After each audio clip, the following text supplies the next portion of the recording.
सच्चिदानंद सदगुरु साईनाथ महाराज की जय। ओम साई राम। मित्रों, आज का ब्लॉग आप सभी हमारे साईं परिवार के लिए विशेष लाभकारी और कल्याणकारी है, क्योंकि आज के ब्लॉग में हम अपने साईं परिवार के लिए बहुत ही विशेष साईं की पूजा पद्धति लेकर के आए हैं, जिसके माध्यम से आपके घर की रूठी हुई लक्ष्मी सदा सदा के लिए आपके घर में लौट कर आएंगी, निवास करेंगी और आपके घर से दुख दरिद्रता निर्धनता दूर होगी। और आपके घर में अगर किसी भी क्षेत्र में किसी भी जातक जातिका को, किसी भी परिवार के सदस्य को असफलताएं मिल रही हैं, तो निश्चित रूप से सफलताएं मिलना शुरू हो जाएंगी। तरक्की आपके घर का दिन दूना रात चौगुना होगा और घर परिवार को यश कीर्ति पद प्रतिष्ठा प्राप्त होगा। केवल 4 चीजें आपको कर लेनी है बाबा की पूजा में। क्या करना है, क्या लेना है, आप ध्यान दीजिएगा। पहला चीज, आप सभी लोग जानते हैं कि बाबा को एक दीप बहुत ही पसंद है, जो दीप बाबा खुद प्रज्वलित करते थे। तो आपको करना क्या है, सबसे पहले आप डेली की रूटीन पूजा में कैसे क्या करते हैं उसको ध्यान दीजिएगा, क्योंकि यह बहुत ही विशेष पद्धति हम बता रहे हैं जो डेली की पूजा होनी चाहिए। बहुत इजी है, कोई चीज़ बाहरी आपको ऐसा लेना ही नहीं है कि जो आपको दिक्कत हो। देखिए, पहला चीज़, आप नहा धो लें, स्वच्छ मन से, स्वच्छ विचारधारा से आप बाबा के सम्मुख बैठे, नहा धो लें, वस्त्र धारण कर लें, पीला आसन बाबा का बिछा लें, चौकी, और उस पर बाबा को स्थापित कर लें। या आपकी मंदिर है जो परमानेंट, जिस मंदिर में आप पूजा करते हैं घर में, तो उस मंदिर को साफ सफाई कर लें। 1 लोटा जल ले लें, एक घी का दीप या तिल का या सरसों के तेल का दीप, लेकिन गुरुवार को केवल घी का दीप प्रज्वलित करें। और उसके बाद आप क्या करें, आप 1 लोटा जल ले लिया। भोग के लिए आप क्या करें, डेली का जो भोग होता है, मिश्री ले लें, किशमिश ले लें, इन चीज़ों का भोग लगाएं। ये नॉर्मल हम बता रहे हैं। अगर आप भोग अच्छा लगा सकें, जैसे लड्डू, पीला लड्डू आप ला करके रख सकें, तो पीला लड्डू बाबा को भोग लगाएं। पीला, गुरु के नाते पीला भोग बाबा को लगाना चाहिए। और फल का भोग लगा सकते हैं, तो भोग के लिए फल भी ले सकते हैं। अब आता है, इतना चीज़ आपने रख लिया, मतलब आपने घी का दीप एक रख लिया, भोग के लिए आपने ड्राई फ्रूट रख लिया।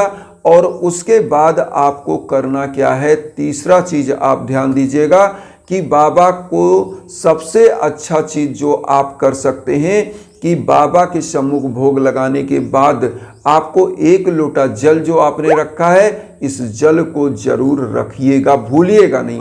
इसीलिए मैं बार बार कह रहा हूं। तो अब आइए, सबसे पहले आपको करना क्या है, बाबा का जो भी पूजा आप करते हैं, तो सबसे पहले आप घी का दीप प्रज्वलित कर लें, या तिल के तेल या सरसों का तेल का दीप प्रज्वलित कर लिया, धूप बत्ती प्रज्वलित कर लें, वातावरण पवित्र हो गया। और आप सभी जानते होंगे, बाबा एक दीप प्रज्वलित करते थे द्वारका माई में। और यह दीप क्यों प्रज्वलित करते थे, ये ध्यान दीजिए। बाबा समस्त जो बाधाएं थी उनको काटने के लिए, जो बाधाएं अंधकार रूप में इस सृष्टि की थी, वह जनमानस के बाधाओं को दूर करने के लिए एक दीप जलाते थे, विश्व कल्याण के लिए। यहाँ तो मैं आपके अपने कल्याण के लिए भी बता रहा हूँ कि अपने घर परिवार के कल्याण के लिए एक दीप प्रज्वलित करें। और एक चीज और बता दें, साईं की पूजा का अगर शाम का एक दीप प्रज्वलित करके अपने घर के राइट हैंड साइड, निकलते हुए एग्जिट पॉइंट के राइट हैंड साइड में एक दीप आप रखें, और अगर परमानेंट घी का दीप आप जलाएं, तो यह कभी हो नहीं सकता कि आपके जीवन में दरिद्रता निर्धनता आए। धन लक्ष्मी आपके घर में सदा सदा के लिए वास करेंगी। तो एक दीप, साईं नाम का दीप, क्या करें, बाबा की पूजा करने के बाद अपने घर के दरवाजे के राइट हैंड साइड में, जब घर के अंदर से निकलते हैं तो राइट हैंड साइड में आप रख दीजिए। अब यहाँ होता है कि जो डेली की पूजा में क्या है, साईं चालीसा, साईं बावनी, 11 वचन। और मैं सबको कहता हूँ कि बाबा की आरती और 11 वचन तो कभी मत भूलिए। आरती करिए, 11 वचन बोलिए। और 11 वचन क्या बोलना है, जो शिरडी में आएगा आपद दूर भगाएगा, चढ़े समाधि की सीढ़ी पर, पैर तले दुख की पीढ़ी पर, त्याग शरीर चला जाऊंगा, भक्त हेतु दौड़ा आऊंगा, मन में रखना दृढ़ विश्वास, करे समाधि पूरी आस, मुझे सदा जीवित ही जानो, अनुभव करो सत्य पहचानो। मेरी शरण आ खाली जाए हो तो कोई मुझे बताए, जैसा भाव रहा जिस जन का वैसा रूप हुआ मेरे मन का। भार तुम्हारा मुझ पर होगा, वचन न मेरा झूठा होगा। असहायता लो भरपूर, जो मांगा वह नहीं है दूर। मुझ में लीन वचन मन काया, उसका ऋण ना कभी चुकाया। धन धन व भक्त अनंत, मेरी शरण तज लेनानंद। ये बाबा का 11 वचन आपको बोलना है और 11 वचन बोलने के बाद बाबा को भोग लगाइए। भोग लगाने के बाद लोटे का जल 3 बार, आप लोटे के जल से 3 चम्मच पानी वहाँ सामने चाहे एक पात्र रख लें उसमें गिरा लें, क्योंकि जब आप किसी प्रभु को भोग लगाते हैं तो जल भी अर्पित करना चाहिए। तो 3 चम्मच से जल किसी पात्र में गिरा लें और फिर इस चम्मच को क्या करें, जो पात्र में जल गिराया इसका पान आप खुद कर लें, क्योंकि यह बाबा का भोग किया हुआ बाबा का एक प्रकार से प्रसाद है, उसको आप पान कर लें और लोटे का जल पूरे घर में छिड़क लें।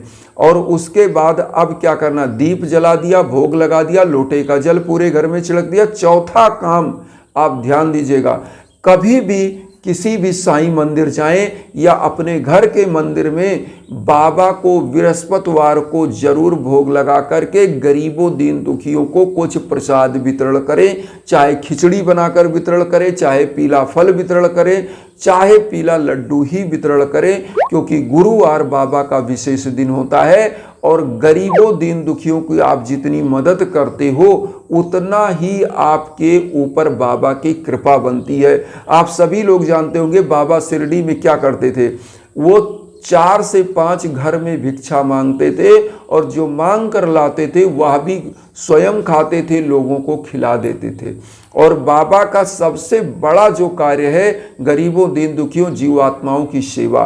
तो यहाँ पर एक चीज़ बताए, बाबा अपने वहाँ गौशाला में ही गाय और कुत्ता बिल्ली जानवरों को खिलाते थे, देते थे दान, जो भी उनके पास होता था श्रद्धा से। तो आप भी ऐसे श्रद्धा से कुछ गौ माता को जो भी बृहस्पतिवार को अगर गुड़ और रोटी खिला दें तो ऐसी मान्यता है कि आपका बंद भाग्य खुल जाता है, क्योंकि गौ माता में 33 कोटि के देवता विराजमान होते हैं।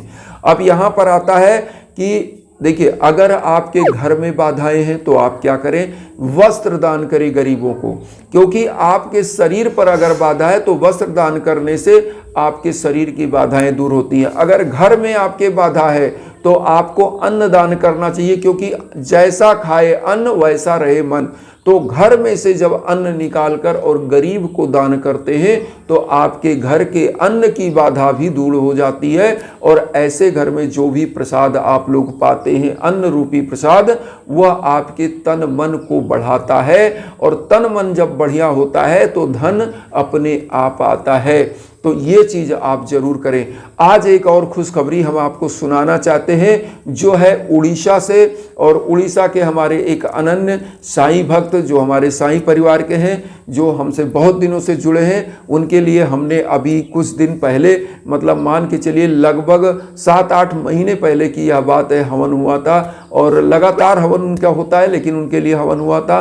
तो उनके बेटे को बहुत ही अच्छे मल्टीनेशनल कंपनी में जॉब मिला और उसके लिए उनको बहुत बहुत बधाई। और आप सभी लोगों से हम यही कहते हैं, विनम्र निवेदन करते, कहीं भटकने की ज़रूरत नहीं है। हमारे इंस्टाग्राम पर आइए, हमारे लायक जो संभव है हम वह करते हैं। निश्चित रूप से आपका कल्याण होता है, क्योंकि इंस्टाग्राम पर जब आते हैं, आपको मान लीजिए हवन कराना है, दिव्य हवन जो होता है, तो उसके लिए आप वहां आते हैं, आपके नाम गोत्र पर संकल्प होकर हवन होता है। तो आप विश्व के कोने कोने में कहीं हो, आपका निश्चित कल्याण होता है। और जो छोटे छोटे उपाय आपको बताए जाते हैं, यह आप निरंतर करिए। जो उपाय आपको पसंद आए वो करिए, क्योंकि कोई एक चीज साध लीजिए, जीवन सफल हो जाएगा।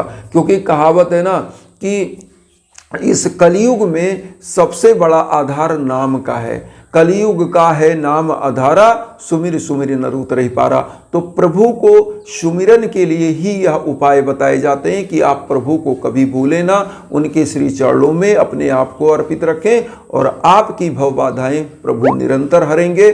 और कर्म करते रहिए। जब आप कर्म करते हैं तो 1% भाग्य जो है वह भी आपके साथ हो जाता है कि कर्म करिए 99%, लेकिन 1% भगवान के लिए तप यज्ञ याजन हवन पूजन भी करिए, कराइए और निश्चित रूप से कल्याण होता है। तो इन्हीं भावनाओं के साथ एक चीज कहेंगे कि वसुधैव कुटुंबकम की जो भावना लेकर चलें उसमें आप सभी लोग चैनल को सब्सक्राइब करके अपना आशीर्वाद दीजिए। उन साई भक्तों तक वीडियो को जरूर शेयर करिए जो किन्हीं कारणों से कष्ट में, दुख में। इसी भावना के साथ ओम साई राम।